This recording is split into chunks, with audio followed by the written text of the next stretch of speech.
You know, what attributes do you think make you a great leader and have helped you, you know, sustain this business for these many years? Yeah, I think the most important thing that I think becomes critical or very important in terms of leadership, it starts with people skill, right? Okay. You tend to see a lot of companies where the CEO has like 50 degrees and 50 million PhDs and all sorts of shit. It's got an MBA, blah, blah, blah, blah. But no one likes him, right? And as a result, everyone, what do? They sabotage him. So people never think, oh shit, we're sabotaging the company. They keep thinking we are sabotaging the person, but you're actually sabotaging yourself. So the first thing is, how do you deal with people, right? And you also have to be very sensitive, because you must understand that when it comes to the culture of a working environment, it's different personalities now, right? So you've got a dude coming from Soweto, you got a dude coming from Sandton, you got a dude.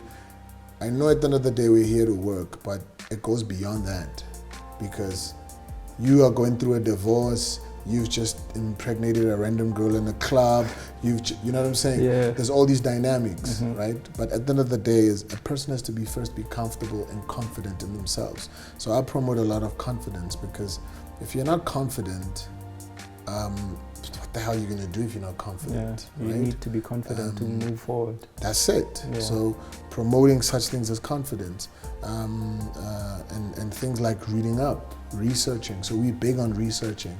You might have seen that, you know, I sleep at like 4 a.m., 5 a.m. You're online at that time. I'm online at that time. I'm online because I'm acquiring confidence.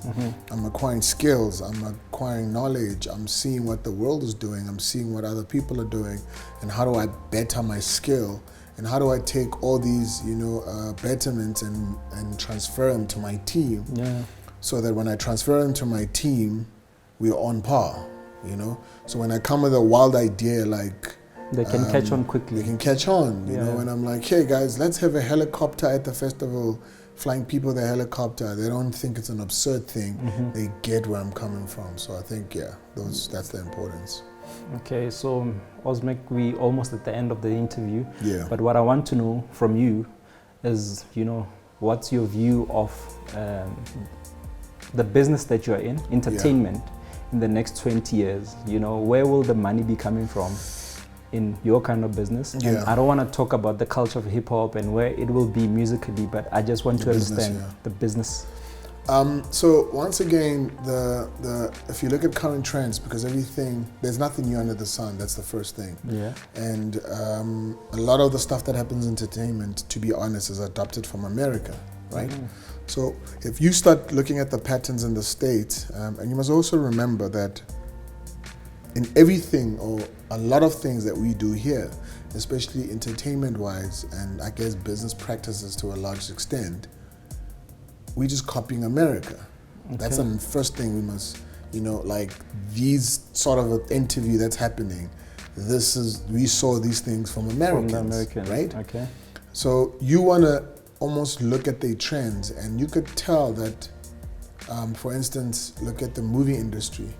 We started to produce more and more local films. Because we started seeing solutions from people like Tyler Perry. Like, oh snap, that guy could shoot a whole movie in one house, and it works. Will be a big movie. It will be a big movie. Global. Then you started to see a lot of these guys doing these sort of things. You're starting to see a lot of independent record labels this side. You're starting to see brand affiliation and associations. So I think in the next 20, you should start seeing more and more of those happening, because you look at the current kings, which is like AKA a Casper, an STC, a Questa. Their biggest paychecks are not coming from record sales. It's coming from brand endorsements or brand affiliations. And we're talking millions. We're talking 3 million, 2 million, you know? And I think the next generation will take it even further, because remember, the first generation to sort of dabble in this stuff is people like WHP and Pro Kid and all those guys. And probably at the time they were getting like 200,000, you know? Then the next generation after them, which is the Caspers and the AKAs, have expanded that brand affiliation market. And then you'll start seeing probably the next phase of artists start to get bigger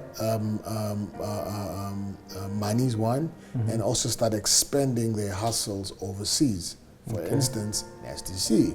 So if you look at Nasty C, he's got these brand stuff, but now he's starting to do a lot of collaborations with overseas artists, right?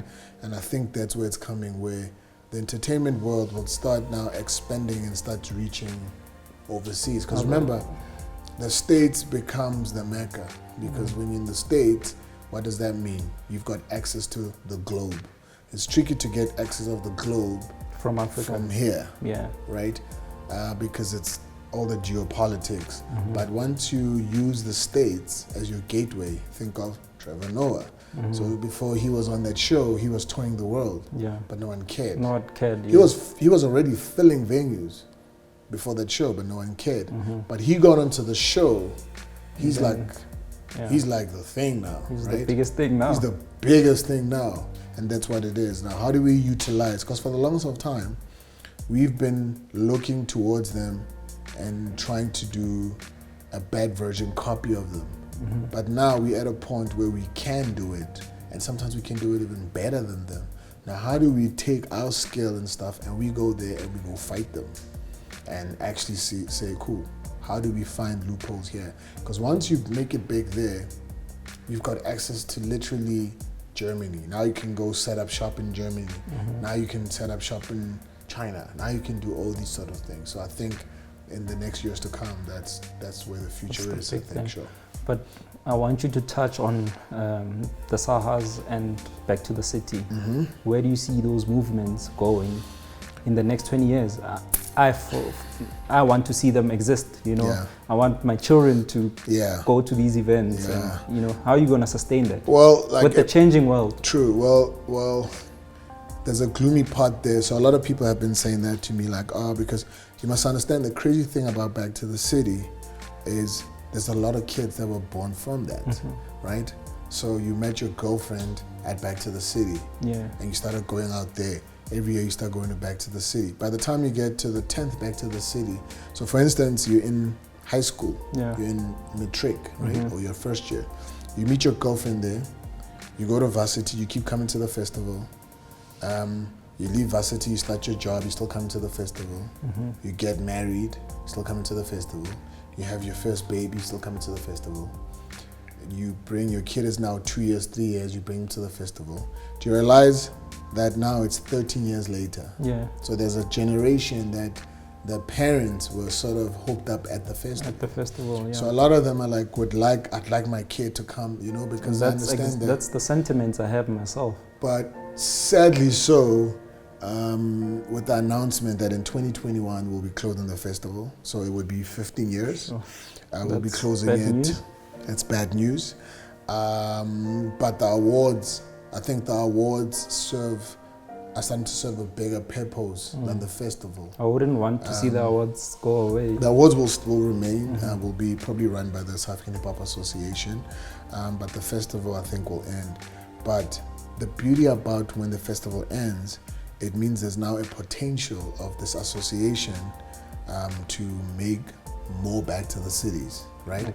Meaning the association can now start probably funding. So if you've got a struggle with funding or struggle to capital access, that's where the association comes in and can assist. If you want to book an American artist to your event and you're struggling, that's where the muscle of the association can assist. So I think for years to come, we want to make the association sort of the bigger thing now, because I think if it gets powerful, it will now take the culture even 10 steps forward. Okay, Oz, I think we're at the end of the interview. As Marvin, would like to thank you for this opportunity. I think our audience would love to hear your story. And till next time, man, all the best for the future. You got big plans lined up for yourself and your company, and we wish you all the best. Thank you, man. Thank you, brother. Thank you, brother. Thank you, brother.